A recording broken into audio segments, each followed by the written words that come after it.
വളരെ ബോൾഡായിട്ടുള്ള ക്യാരക്ടർ നമ്മൾ കണ്ടല്ലോ അവസാനം ഇതൊക്കെയാണ് ജൂണിലൊക്കെയാണ്. അപ്പോൾ അത്തരത്തിലുള്ള ബോൾഡ് ക്യാരക്ടർ ടൈപ്പ് കാസ്റ്റായി മാറുന്നുണ്ടെന്ന് തോന്നുന്നുണ്ടോ? അല്ല, തോന്നുന്നുണ്ടോ?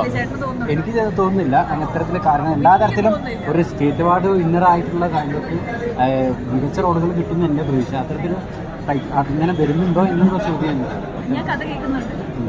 അപ്പോൾ കൂടുതൽ നല്ല നല്ല റോളുകൾ നമുക്ക് പ്രതീക്ഷിക്കാം. റീസെൻ്റായിട്ട് നമുക്ക് ഇനി പ്രതീക്ഷിക്കാൻ പറ്റുന്നത് അവർക്ക് ഞാൻ ജോലിസിനെ പോലെ എനിക്ക് കബഡി വിരിച്ച് പറയാൻ പറ്റില്ലല്ലോ. സാധനം വരുമ്പോൾ വർക്കൗട്ടോ നിങ്ങളറിയാം. ചൂസ് ചെയ്യാവുന്നത് അങ്ങനെയില്ല, നമുക്ക് നമ്മളുടെ ഒരു ഇൻറ്റ്യൂഷൻ ആണല്ലോ ഇത്. നമുക്ക് തോന്നാണല്ലോ നമ്മൾ കമ്മിറ്റ് ചെയ്തത്. ഈ സ്റ്റേറ്റ് അവാർഡ് ഒരു ബാധ്യതയായിട്ട് വരും.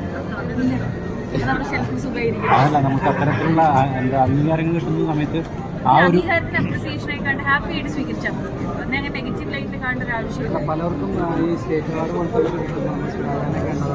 സുരാജേട്ടൻ്റെ ഇപ്പോൾ ഒരു നല്ലൊരു പടം തീർത്തിട്ടാണ്. തീർച്ചയായിട്ടും. അപ്പോൾ അവർക്കൊക്കെ ഈ പറഞ്ഞ പോലെ സ്റ്റേറ്റ് അവാർഡ് കിട്ടുമ്പോൾ ഒരു നമുക്ക് വേണ്ടായിരുന്നു, അല്ലെങ്കിൽ ഈ പറഞ്ഞ പോലെ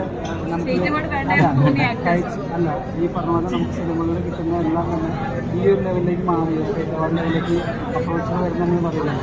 അപ്പോൾ അതിനുശേഷം അതായത് സ്റ്റേറ്റ് അവാർഡ് കിട്ടിയതിന് ശേഷം ദേശീയ വരുന്ന സിനിമകളെ എത്രത്തോളം സ്റ്റേറ്റ് അവാർഡ് 2017 ചേട്ടാ കിട്ടിയത്. അത് കഴിഞ്ഞ് ഒരു 10-25 സിനിമ ചെയ്യുന്നു.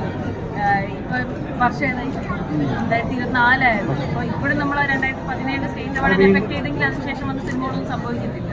അപ്പോൾ award is A good thing. അത് നമുക്ക് കിട്ടുന്നൊരു കോൺഫിഡൻസ് ബൂസ്റ്ററാണ്. അത് കഴിഞ്ഞു, ആ പടം കഴിഞ്ഞു ഇറങ്ങി ആ ചാപ്റ്റർ ക്ലോസ് ചെയ്യും. പുതിയ ചാപ്റ്റേഴ്സ് ഉണ്ടാവും.